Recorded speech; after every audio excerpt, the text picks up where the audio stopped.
Welcome to WYPL's Book Talk. My name is Toni Braswell, and we are very excited to have with us today the author, Rosemary Reed Miller.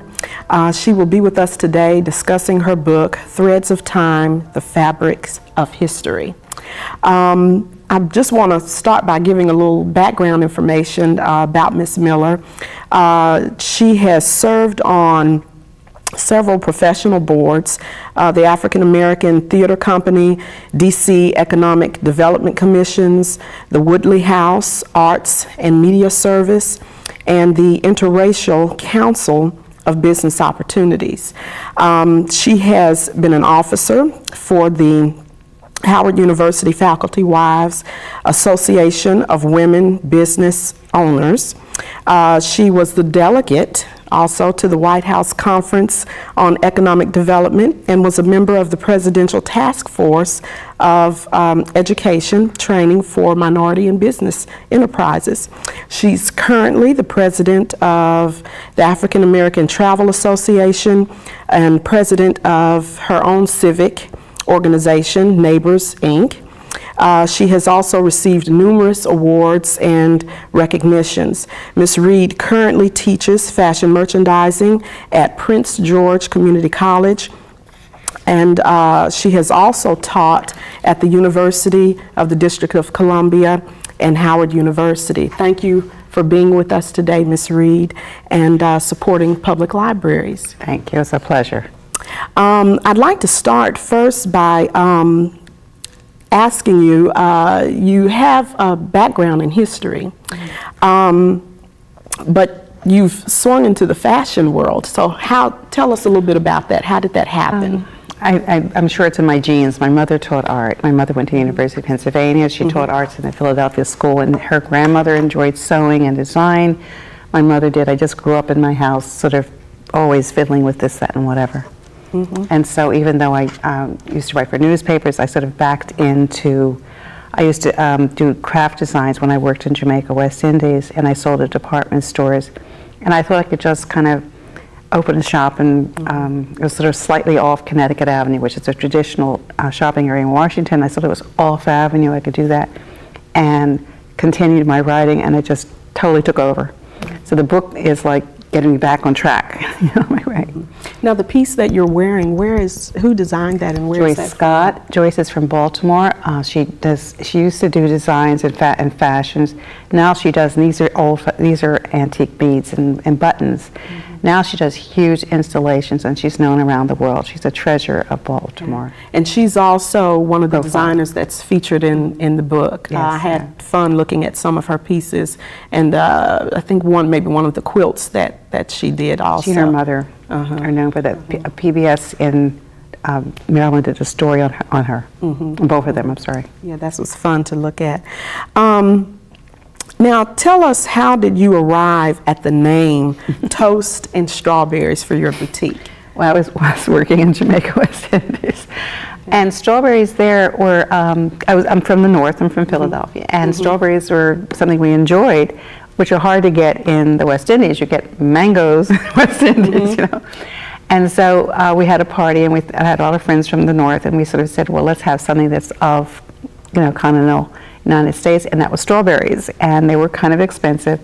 So there were some left over, and I said to my roommate, we're going to eat these things, And we ate them for breakfast, and we had toast and strawberries for breakfast. So I was going to do a story about my work there and whatever, and I never got to the story.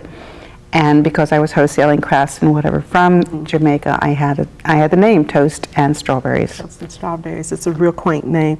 I thought about that name and saw pictures of it. I think there's a storefront picture in the book. We sold everything but Toast and Strawberries. Yeah. Except we've had people run in for lunch, and I said, well, if you called ahead for a reservation, I would have told you it was I wondered what it would be like, to go in there.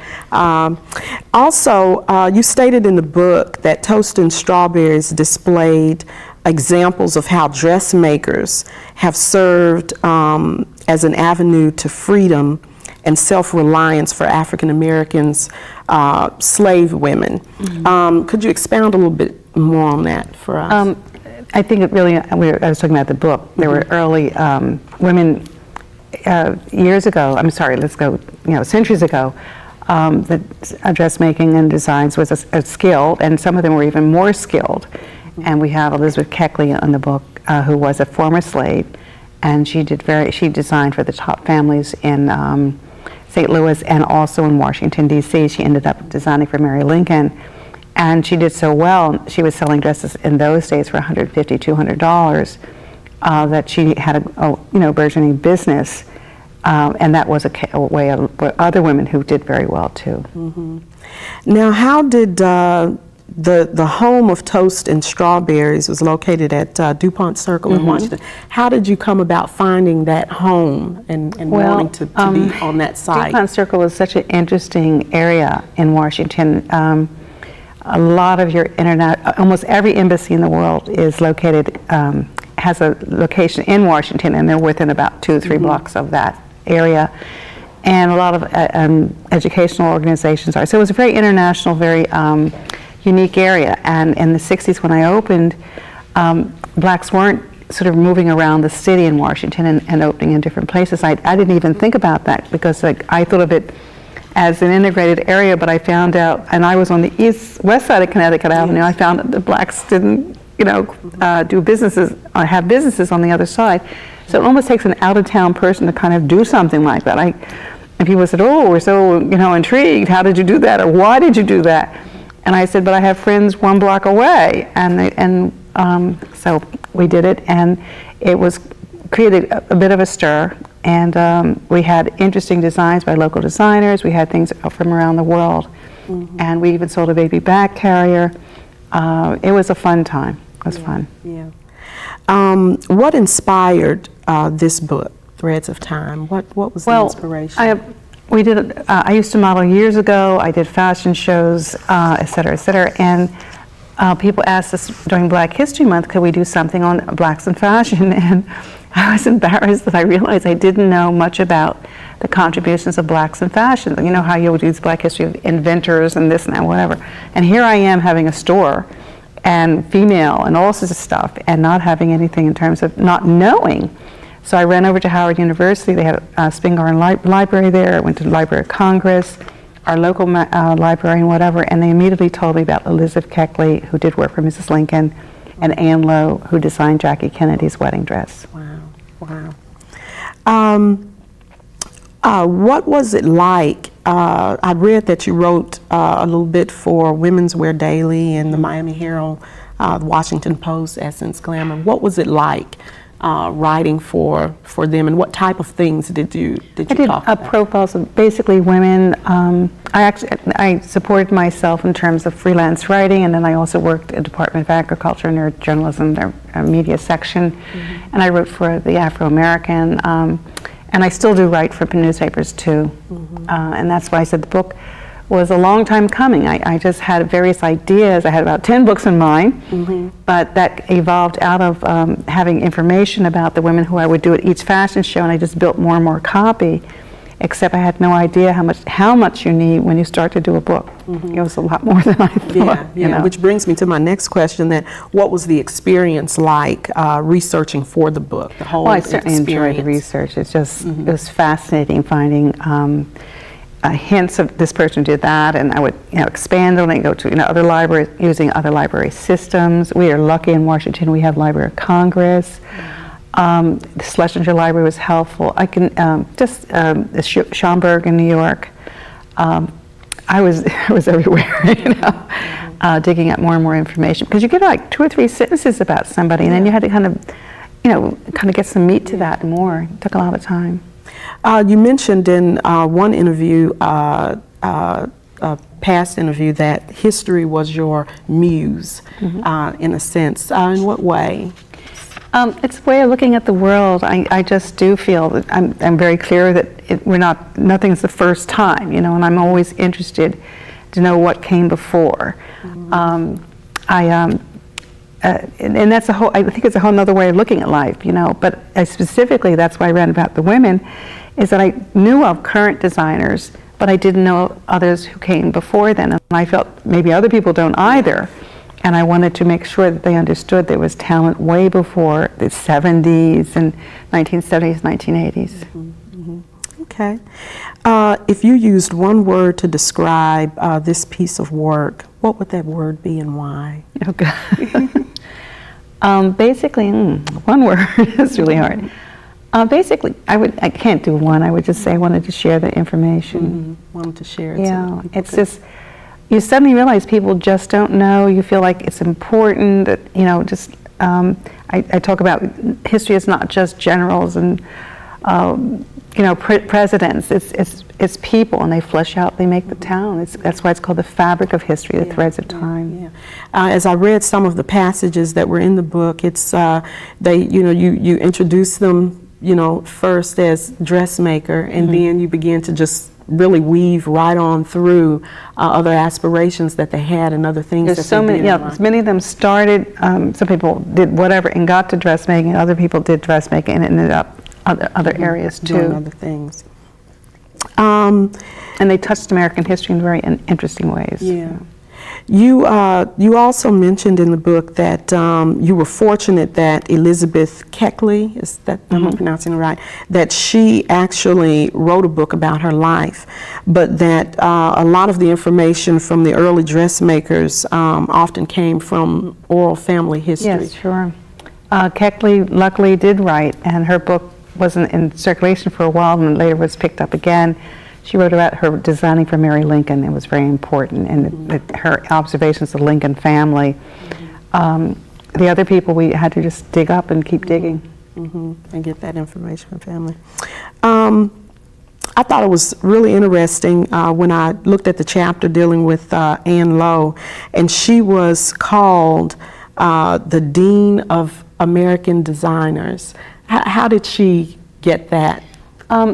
It's from her story. I was not able to corroborate that because I went over to Mrs. Meriwether Post. She knew her informally, and I can't tell if she actually did work for her, but she supposedly introduced her to Christiane Dior when they were in France and said she was trying to figure out a way to give her the kind of status that she knew Ann Lowe deserved and would appreciate, and she said she was the Dean of American Designers. Wow, that's neat. One of the other designers, Zelda Valdez, she had a trademark gown, sort of sexy gowns. Could you tell us a little bit about her? There's a singer that she designed for named Joyce Bryant. I'm hoping people in the audience might. She was a singer, and Joyce was so wild that she actually dyed her hair silver. You know how everybody's doing the blonde now? She did silver. And Zelda said to her, "I can make you kind of, I don't know what, give that kind of glitzy feeling if you let me design dresses for you," which we now do the red carpet look. Is she just saying exactly the same thing? Is that your clothes do, well, I hate to say clothes do make the person or whatever. So she did a lot of strapless dresses that came in at the knee and then fluted out. Balenciaga and whatever did that. And one dress she did was so tight and so fantastic at the knees that they had to carry, they darken the club and whatever, and they carry out Joyce Bryant, and she'd be leaning against somewhere, and she'd sing, and then they darken at the very end of the set, and then they'd carry her out again. But she looked fabulous while she was out there, Yeah, I saw the pictures of her there, and I saw that the designer had to help her get in some of those dresses. She had to have a lot of help. And then she did work for Dorothy Dandridge. Ruby Dee also shared a program with me to talk about her designing, Zelda designing for her. Because there's a beautiful picture of Dorothy in here with the designer. Seems to be working on one of the hems. They said limousines. She had a boutique across from Carnegie Hall in New York City, which even in those days was a fabulous location. And they said limos would be lined up around the block. She did work for Marian Anderson, the singer. Eartha Kitt swears to me, well, we had a picture of her with Eartha Kitt, and she said she designed for her, but Eartha Kitt said, "I don't remember." She said, "I don't do the 50s." So I only can say that, she designed for Eartha Kitt, but, Eartha Kitt won't corroborate. I thought there was another really interesting person featured in here was Madam C.J. Walker, and she worked, I believe, for Ann Pope the designer Ann Yeah, What that's a what story. It's relation really did good they have? because we always hear and this is in her book. This biography, her great grandniece Lelia Bundles has written about her, and Annie Malone shows up all over. There's a street named after Annie Malone in St. Louis. There's a parade in her name, but Madam C.J. Walker was known as a millionaire, first black millionaire, but that was a promotional thing. She probably never grossed much more than $500,000. Unfortunately, she died when she was 53, which meant her income was, modest, and her daughter Alelia did sort of spend her money more than earned it. But Annie Malone, when she started out designing, that's how she got in the book. But then she switched over to making hair products, and this is in the 70s, 90s. And a lot of blacks in those days would put almost anything on their hair to kind of, keep control, including accessories, anything. And so they had a lot of problems with their hair and whatever. So she designed products that she made. She put them in small tins. She put her label. She designed, sold. She knew she would sell more. She had other people selling for her. I hope that sounds familiar. So people did that, and she had a college called Poro College where she taught you how to take care and whatever. And one of the women she had was Madam C.J. Walker had another name at those days, who sent her to Denver to sell for Annie Malone. And then Annie Malone was told that somebody in Denver was selling a product that was very similar to hers. She sent somebody there, and they had these advertising wars back and forth. This is a real, Perot thing. Yeah. And Madam C.J. Walker at that point had to leave Denver, and then she took on that name, and she did very well. But Annie Malone was multi-millionaire. She had $14 million in 1928. So she's not even, that was not promotional. She really was a millionairess. Mm-hmm. Wow. Now the designer, Toni Whitaker, was known for the Houston Society gowns and the theater costumes. She's still alive. Yeah. She did the silk ribbon evening piece. Could you tell us a little bit about that? Do you know some history behind that? No, she just does all kinds of beautiful pieces. She's trained and studied Syracuse University and whatever, and she does costuming was her forte, but that meant evening dresses, that had sort of a drama, are what she likes, and she still does that, and she does special. She does costumes for plays in Houston now. Okay. And then people who want to have interesting dresses, she still continues that. Toni Whitaker Boutique. Okay, her pieces were very beautiful. There was the silk ribbon dress I saw in the book. I'm just staring at that. I'm like, oh my gosh, that is just wonderful. Well, she sent me pictures of special dresses. That's why it's in the book. The details were absolutely beautiful. The craftsmanship is wonderful. Toast, now getting back to what you mentioned before about the baby carrier. Toast and Strawberries was the first to sell the baby carrier, and it brought national attention. Can you tell us how? Well, we're in Washington, and one of the women a customer came in with it, and you could only get the Snugly by catalog, a little pamphlet in those days. The people who had designed it were in the Peace Corps. And so I was also pregnant, and I said, that's it, this is what I want. And so we got the carrier, and then we asked them if we could sell it in the store. This is in 67. And so we were the first store to have it. We worked on the design with them. They sold it, the Snugly, to a major firm now. It's still around, and it takes a day-old baby, and it, to me, is a way to do it. Yeah, there's also a picture of you in there with your daughter, yes, right? With your daughter in the Snugly. You feature pictures of, wanted to get back to the quilts, the subject on the quilts too. You featured pictures of some quilt designs done by Elizabeth and Miss Hazel Blackman and Joyce Scott. Do you do quilts? Have you ever done? I've repaired quilts. I haven't actually made them. Okay. And there's Harriet Potter, who's in there, who died in she was born in 1837. It's one of the few really antique quilts. Her quilts are at the Smithsonian. One is at the Smithsonian, and the Boston Museum of Fine Arts has one of Harriet Potter's pieces too. Wow. Wow. How long does it take for you to do repairs? How long does it? It depends on the quilt. I mean, it's some of them just need a little bit, and others are very extensive, and either you're just sewing down the edges that are already there, or you're adding pieces to it. You know. So you have people come to you and say, you know, I have this quilt. This is a family quilt, and needs some work done on it. And we've done that, yeah. And I've also done, I do meat beading at Toast and Strawberries. We still do bridal and bridesmaids, alterations and whatever, and I have some very good people working with me. Still, we're doing that. Now, during the time of Toast and Strawberries, you had designers that would bring their pieces there. Local designers, But yeah. did you also design any pieces? I would work with, I don't want to take away from, I would say to them, we need more evening things, and I would have ideas, but they were all lots of education and background. I'm not. They were wonderful. Yeah. I think it was important. We did buy a little bit off the New York market, but I really felt that what we know in Washington, there was lots of talent.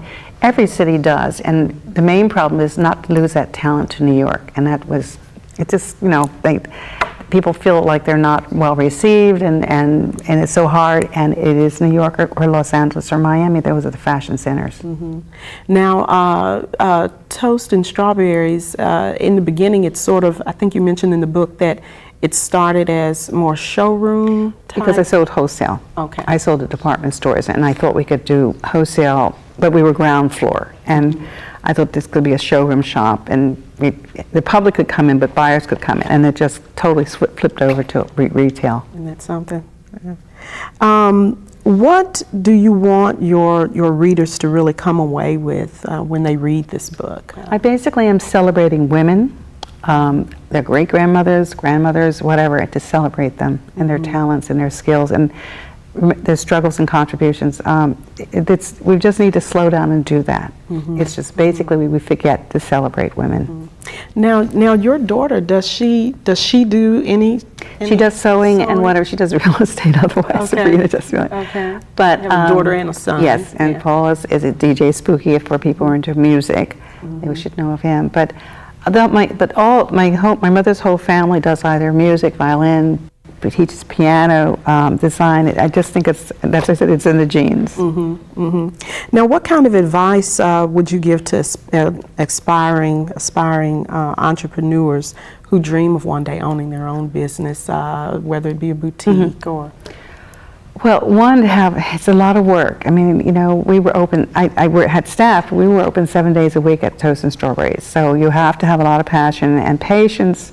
I enjoyed the people and whatever, but I told people all the time to take accounting courses, because in the very beginning you should be able to do most of the jobs. Then you start hiring other people to do this and that and whatever. But the business part is, I would think, almost as equal to the business idea. You know, if you want to sell gadgets, fine, you want to make them or sell them, but you need to know how to do it, how to be organized at it and whatever. And that's a whole nother skill set. And so you need to have that skill set, especially when you're starting off. You just don't want to be overwhelmed, you know. Was it hard for you to raise children and try to do the business?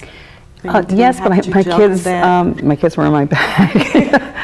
I felt having a small business actually was easier that I didn't have a 9-to-5, you know, hard-nosed thing. But my kids they were in the fashion shows. They came along with me. So they participated. They had no choice. And I felt it was obviously good exposure. You want people to be able to talk well. And again, both of them have ended up in sort of arts kind of areas. Yeah. What are some of your hobbies and special interests? I just Things that closed the you store. really like. I haven't developed any hobbies yet. No outside. Right now. Basically, the writing part is overwhelming, you know. Yeah. But I do some biking. I love to travel. I was just in China last year around this time. My parents did a lot of traveling, and I want to get back on that. Okay. Do you have another project coming up soon like this one? This has gone 3 editions, and what it means is I started out with about 12 designers and textile artists. I went to 22 the second. This is the third, which is 38. I feel still a little bit of and I'm so glad we're able to do this show, because I still feel weak that I don't have weak areas of the South and Midwest. I'm still looking for women who would be in their upper 80s or deceased, and they're talking to their, you know, their descendants. Those are the people I'm looking for, and I'm looking for the West and the South. Okay. I thought it was fun to read about, not that I would have wanted your store to close because it sounded so fun and I wanted to go to it when I read about it. Thank you. But you had a party. What were the type, who showed up at the party when you did the A lot closing of them. party? Oh, closing party, everybody. We did over 30 years, and people came in and had pictures of their wedding dresses that we did. They brought pictures of their kids, who, you know, the baby carrot. This is the kid on the back who's now, you know, 20-some years old. It was a rather wild experience for me. I mean, it was like a lot, because you cannot remember all of that. You just cannot. And I know you mentioned in the book that getting the business started, which was a whole lot easier than closing the business. Yes. It was a whole lot more activities involved in trying to close it and be done. We said, so like starting a train. Once you start pushing it, you can do it. Stopping it is hard. Again, our telephone number at Toast and Strawberry still works. We still get business in. But and again, I miss is that at DuPont, I remember every embassy, all kinds of languages per day, all kinds of people. You know, that was really wild and very pleasant. We really do. Created a presence in Washington, and also we had customers from everywhere, because there are 5 hotels in our area, so it was all over. And I've had people even in the audience here in Memphis. A woman told me she had a necklace of Toast and Strawberry, so it's a pleasure. And I'm looking at your earrings. Those are interesting pieces too. Can you tell us a little bit about? These are bone, and they're done by Kim Lyons. Her firm is Indigo, and they're clips. I don't have pierced ears. And we sold a lot of non-pierced because of that. And we actually designed the earring that went up in the ear that we still sell, that was non-pierced. But everybody thinks these are ivory, but they're bone. They're very light, and they're just a little, but it's funny, if I have it, it means it didn't sell. It didn't sell that well in the store. So almost anything I have didn't sell well. And so as we were closing, there they were. So I said, let me try them. And then everybody comes up to me now and says, oh, they're great. I said, like, where were you, you know? So, and you also, did you design jewelry too? Did you do I work with pieces? the designers. No, yes, I did, but remember, I had such good talent. I might suggest that we need a longer earring, we need this or that. But I also did some beading and pieces like that, yeah. Or I found some things where I'd have pieces and say, can you make jewelry out of this and what? Do you plan to travel anywhere else aside from China? Do you plan to go anywhere else? India is my next list. I haven't been to India. That's a wild, just the art is so old, you know, you're talking about 5,000 years, and the crafts, so many of our designs and crafts, you know, come out of that area, like what you have on. It has sort of a Chinese Indian feeling. Jewelry, almost any jewelry comes from that area. So it's a wonderful area, resource area for art. And you plan to buy for your own line? I might. I'm not really sure. Maybe it'd be nice just to go and visit. I don't know. Yeah, just to relax and visit. Yeah, and enjoy. Yeah. Well, we'd like to thank you for coming to the library system and talking with us today. We're very privileged to have had you here today, and I was so excited about reading the book and actually meeting you. And we'd just like to thank you for coming. Well, thank you. And the library system, of course, I thank everybody who's helped me with work, and it was the library.